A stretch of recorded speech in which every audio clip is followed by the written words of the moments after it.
Ladies and gentlemen, today on the show we have Mr. Pranav Bhatia. Now, Pranav is a serial entrepreneur. A serial entrepreneur basically वो होता है जिसने multiple businesses start करे हो throughout their sort of journey, throughout their career. And one of his ventures is called Stirring Minds Venture Inc. The headquarters are in California, USA, and the operations are in India and Middle East. Now, I personally subscribe to this holistic way of living, and Pranav is a very good example of it because apart from his entrepreneurial pursuits, he is an active member of the Art of Living, which to me, he conducts workshops for students and the prisoners in Tihar jail. So let's not waste a lot of time and let's, get straight into the interview. So Pranav, good evening and welcome to the All Is Not Well podcast. Thanks, Raj. The first thing I think would be the traditional mindset versus the entrepreneurial mindset or the entrepreneurship aspect of life. Before we sort of get into that, I would love to know your personal sort of definition of entrepreneurship, or who do you think an entrepreneur is? To be very honest, an entrepreneur is someone who's trying to solve a problem, and while solving that problem, he tries to create impact across the world. It's about understanding that the world is not perfect, and then knowing that you have a role to play and something to contribute to, and then just doing your bit. That's what, according to me, is entrepreneurship all about. That's amazing definition. So, that's when the traditional sort of mindset comes into play. So you talk about an entrepreneur is someone who looks outside and realizes that there is an issue with the world. When we're in school, we're taught not to look outside, look at your book and, study hard, get the grades. And as a result, you sort of go away from that curiosity, I think, जो एक entrepreneur के लिए बहुत ज़रूरी चीज़ है, right? So my second question follow-up would be, जो education system है, what do you think about it, and why would you say कि it's not built for entrepreneurs? See, there's no second opinion that the Indian education system is flawed. And in fact, I always take this example that Indian education system was built at an era when Britishers were ruling India, and all they wanted were blue-collar jobs, as in blue-collar worker, to kind of fill in the ranks at the companies that they were controlling. So they didn't really want decision makers. They didn't really want people who would think. They wanted people who would follow, right? So the Indian education system has been built on those principles, wherein all we teach youngsters is to kind of follow certain protocols rather than disrupt what exists. And obviously, the Indian education system is not made for entrepreneurs. And the traditional mindset has always been that, okay, study hard, get into engineering, get into medicine, probably get a government job, apply for an IAS. It's never meant to teach students how to kind of be job creators, how to kind of work on your own ideas. It's only lately that the government has recognized. In fact, 5 years back, around 16 January 2016, when Prime Minister Modi inaugurated the Startup India movement. That is when probably the startup got a little recognized within the Indian households. Otherwise, parents didn't want their children to pursue startups. They always wanted them to pursue more secured careers and jobs. So yeah, in a way, the Indian education system definitely is flawed and not in favor of entrepreneurs. I mean, I would say when it comes to the education system, it's not just India. I mean, if you look at USA, if you look at, any other sort of developed country, apart from, say, Canada, Finland, they have like very well-defined holistic education systems. But multiple sort of education systems across the world are kind of flawed. And they prefer, the traditional mindset over the entrepreneurial or the sort of the disruption mindset. So now, we know that there's an issue with the system. But मेरा खुद का ये मानना है कि when you think that the problem is out there, that thought in itself is a problem. This is something Stephen Covey said in 7 Habits of Highly Effective People. So basically, हम मानते हैं कि education system खराब है. What are the options? Most people would say blame the government, they'll blame the teachers, they'll blame the students. But what I think we need to realize is that, it all rests onto us. It's our personal choice. So say, okay, let's, there's no doubt education system kharab hai, correct? What Yep. can the students do whilst they're in the education system? Right. So I think the onus rests not just on the students themselves, but then also on the parents and people around. But yes, essentially, now that we've recognized that it's not just the education system that needs to take the onus is also on to people themselves. We really need to get into the habit of learning. So there's a difference between education and learning. So right. So while education might just refer to something which is more formal in terms of degrees and certificates, while learning is something that should never stop and it should always continue. And it goes much beyond what's prescribed in the textbooks given to students across university board examinations and so on and so forth.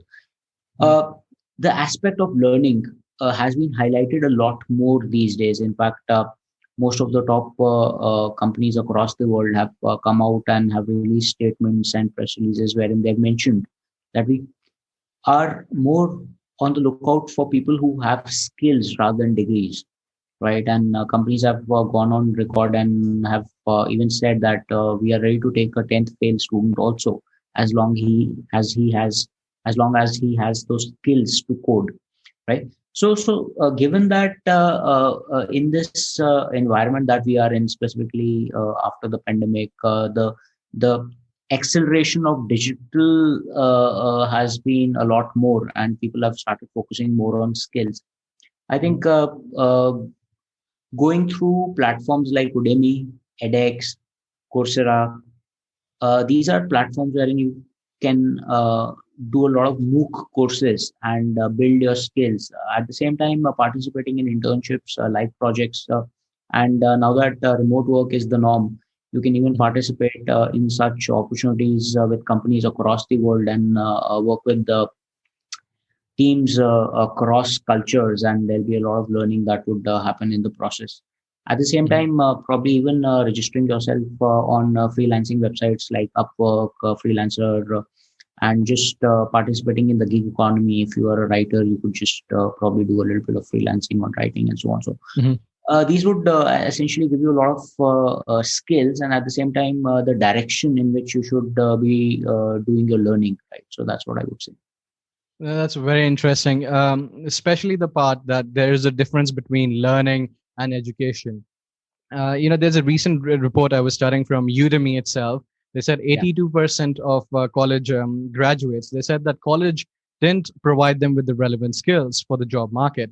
So now, I had on a different podcast, I had Mr. Rutledge Long on the show, and he says that the universities think that their graduates are like 99% employable, but employable ready. But what the HR department say is that they're like somewhere around 30-40%. So there's a huge skill gap and this disparity which the education systems are now realizing, and I hope things sort of continue to change. But again, say if they don't change, जो आप कर सकते हो वो कम से कम अब वो तो करो, which is you learn skills, you learn coding, you learn digital marketing. Harvard, MIT, any other the big institutions, they have open courses which you can attend. Coursera, you mentioned, is another great example for this. So traditional mindset versus the new age mindset. This question comes up a lot. What's better, a job or entrepreneurship? Because dono ke there are pros and there are cons, right? Right. In fact, that's a very common question that's been asked to me pretty often. And I say that there are merits to both these paths, and not one path is recommended for everybody. It also depends upon your aptitude. And see, not everybody is born an entrepreneur. People are born with different skill sets. So, an entrepreneur is someone who is a risk taker. Mhm. Okay. But there are some people who are risk averse. Okay. So someone who's more of a risk taker is more suited to be an entrepreneur, whereas someone who's less of a risk taker is probably more suited to the corporate structured environment, wherein Mhm. it's more certain rather than uh, too uncertain as compared to the entrepreneurship part. In fact, if we Mhm. look at examples like Elon Musk, he happens to be the richest person of the planet as on date, and we've seen that he's taken a lot of risks in his life. Whatever he got from PayPal, he invested back.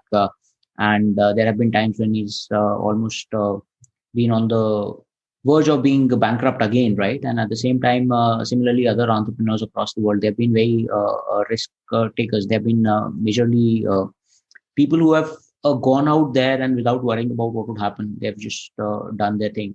Whereas when one compares a job or a official employment side, these guys are more structured in their approach. Which is better is very difficult to say. When people ask me this, I say that people think that entrepreneurship is something wherein a lot of money can be made. Yes, that's true to an extent, but the success issue is very less. So out of 100 people, 99 people would fail, right? And only one person would get successful. And you just look at those success stories and you feel that probably entrepreneurship is where a lot of money can be made. But then if you actually look at the scenario out there, then people like maybe Sundar Pichai, he's the CEO of Google, and he's always followed a non-entrepreneurial path. He's worked from his way down up to the CEO of Google, and the kind of money that he makes probably would be making more than 1,000 crores per year, right? And if you look at the money that he's making on a daily basis, then that's into a few lakhs. And technically, he can fund a new startup with angel money every day, right? So it's not that employees are not making money, right? Depends upon what kind of an employee you are. So different skill sets are for different roles. I cannot say that entrepreneurship is better than employment. I think depends upon who you are. Yeah, no, that's another thing I picked up on. You said ki, whenever we talk about entrepreneurship, Hamesha, you have Elon Musk, Mark Zuckerberg, Steve Jobs. Ye log, they come to your mind, right? But what people don't realize that there are hidden costs to entrepreneurship. There's risk, there's bankruptcy, there's so many other sort of costs which people don't realize. But let's just say there are people out there like myself. They've done some jobs. They understand that their passion lies in entrepreneurship. They like the creativity. They like the uncertainty. So and they want to pursue it no matter what the outcome will be. So unke liye, what would be the sort of the next? They want to start in business, but what would be the sort of the next steps? See, I think knowing that you want to do entrepreneurship is obviously the first start, as in it's the first step. And so there are two kinds of people who kind of get into entrepreneurship. One, there are those who first recognize that this is the problem that they want to solve, and hence they get into entrepreneurship. And the second category is they know that they would want to get into entrepreneurship and they don't know what they'll do, but then they know that they are meant to be an entrepreneur, right? So I'm one of those kinds wherein I knew that I want to get into entrepreneurship, what I figured out later, right? So people who know that they would want to get into entrepreneurship, but then they don't know what exactly they would want to pursue, then there are a few steps. First, you would firstly need to understand what is the kind of problem that you would solve. Okay, because again, like I said earlier, entrepreneurship is about solving problems, and people pay you money to solve those problems for them, right? So what problem would you want to solve? Second, you need to understand how you are best placed to solve that problem. Okay, in the sense, if somebody else can solve it better than you, then probably you'll not be a successful entrepreneur, right? So how you are best placed to solve that problem, and if you are not the best person to solve that problem, then how can you arrange the best possible people to solve that problem, right? Because it's about finding the right team then, right? Are you resourceful enough to motivate people to kind of join in your vision? And are you a leader which can probably get together these bunch of people who can help you solve that problem for people? Okay, then how can you solve it in the fastest possible time? Because what happens is, suppose you pick up an idea and you kind of launch it in the market. If it's a problem worth solving, then a lot of bigger companies would also recognize that, okay, this is a problem worth solving. And tomorrow, a Reliance with all the money that Mukesh Ambani has might just jump into the same problem. And they might say that, okay, Raj has started this idea, but then this is a good idea. Let's pursue this. And probably they might just want to solve it, and at the end of the day, there'll be no easy way to compete with them because they have thousands of crores at their disposal, right? So how can you solve it in the fastest possible manner, right? So that you become meaningful before somebody else jumps into it. Then another step is, can there be some intellectual property that you can take on the idea, so that you can protect yourself before somebody else joins in, right? Or probably they would pay you to buy your intellectual property. At the same time, also understand how big is the market, because there's a possibility that you've probably stumbled upon the best idea in the world. And when I say that, suppose you've probably researched for 10 years and you've come up with a drug that can save people's lives. It cures a disease that is life threatening. And you are the one who probably patented this drug also, and nobody else can manufacture this drug. And you have a life saving drug at your hands. You would probably think that I'll make billions of dollars because now I'm in a way playing God. But the problem is that only few people, probably just 3 people across the world, have this disease. And all 3 of them, unfortunately, are poor, right? Now, irrespective of the fact that you've created this life-saving drug, you'll never be able to make money. You'll never be able to create business out of it because the market is very small, right? So while it might have a lot of merit in pursuing this idea because you're saving lives, but then it's not a business idea because there's no market for it. Right. So I'm saying a combination of all these aspects and a little bit of structure. How do you kind of raise funds? Because there are ideas which can be started without raising to make funds. This is more of starting the bootstrapped way. And there are yes, the lean startup approach, and within that also there are startups that can go the bootstrap way, and there are startups that probably would need the structured approach. So the build, measure, learn loop in the lean startup is something that every startup would generally start with, but later on they would realize whether they want to go the VC way or whether they want to go the bootstrap way. So figuring out all these answers is required before somebody decides to jump in, because without figuring these things out, you'd be probably destined to fail rather than destined to success. I mean, true, because entrepreneurship, I think, to me, is like a puzzle. There's so many moving parts. There's so many things that you need to be careful of, and you have to place them in the exact position. Otherwise, the end result might not be favorable. One thing that I think would help in this sort of figuring where things goes is the, as we discussed in the introduction, the holistic development. So before we get into my questions, I would like to know about your work at the Art of Living. Sure. So I started with the Art of Living Foundation in the year 2004. I was always interested in meditation and exploring the side of meditation, and I'd been dabbling with different organizations earlier in the past, different spiritual organizations. Like I was going to Ramakrishna Mission, reading a lot of texts from Vivekananda. I'd been reading Osho, I'd been reading 𝗥𝗷𝗱𝗃𝗃, a lot of other spiritual masters. And it was only in 2004 I did the Art of Living basic program and started pursuing their programs, and felt that the organization gave me an experience which was much closer to the experience that I was seeking. And for the first time in my life, I was able to kind of experience being in the present moment, wherein mind was free from things of the past as well as anxiety of the future. And because I would experience this a lot more based on the practices that I was doing, specifically Sudarshan Kriya. So I kind of involved myself more. In 2009, I became a trainer. I started teaching the program to different students across universities, colleges, and Tihar jail and other places, wherever I would get the opportunity. And since then, it's been almost 10 to 11 years that I've been teaching this program. And like I said, there's no looking back in the present time, specifically when we talk about entrepreneurship and the stress, and specifically the stress that pandemic has given across the world, wherein jobs have been lost, people are a little uncertain about the future and all of that, and probably they are not even socializing as much, right? Then the need for meditation is a lot more, because it helps you go within and find peace and happiness, which is very difficult to find in the material things. And when you're kind of balancing entrepreneurship with other things, it's important to kind of find peace, because entrepreneurship, like I said, is very uncertain, and not like things would not happen the way you would want them to happen in most cases. Mhm. So definitely you should have something that kind of keeps you stable. Otherwise, it's very easy to kind of get disheartened on the journey, I would say. Yes, I mean that was my question as well. That spirituality, mindfulness, meditation. These are practices that I personally think are important for everyone, but more so for entrepreneurs because there's so much uncertainty. And if I think self-awareness is something that is the key, one of the main keys to succeed in entrepreneurship.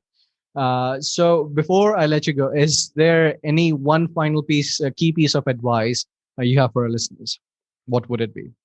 See, I think one thing that I would want to tell people is that don't come into entrepreneurship because you want to make money. Okay, money is a byproduct of uh, your desire to solve a problem. Okay, in fact, a lot of people get into entrepreneurship because they see the end result. Similarly, like to be very honest, people would see Sachin Tendulkar signing brands and probably making a lot of money, and they would think that if I become a cricketer, I would make this kind of money. Or similarly, they would see A.R. Rahman doing amazing things, and they would say that okay, I want to kind of get the end result too. But then, essentially, if we look at anything, and the same is true in the case of entrepreneurship also, with anything in life, you get the end result because you enjoy the means, right? So same is with entrepreneurship. If you get so engrossed in ensuring that the world is a better place tomorrow because of the product that you're building, then money would happen as an end result. But if you focused on money, you would get so exhausted reaching there because of the hurdles and the setbacks that you'll face on the journey that you'll give up. Right? So that's my word to people who are seeking to be entrepreneurs. That's amazing advice. As they say, success is like an iceberg. The 10% of what people see is the glamour, the signing of the contracts, the $1 million deals. But what people don't see is those long nights, the betrayals, the heartache, almost bankruptcy, risks people have taken. But that is part and parcel. I think Gary Vaynerchuk also talks about this, is that you need to focus on the journey rather than the destination. And if you can do that, then success or failure doesn't really matter to you that much.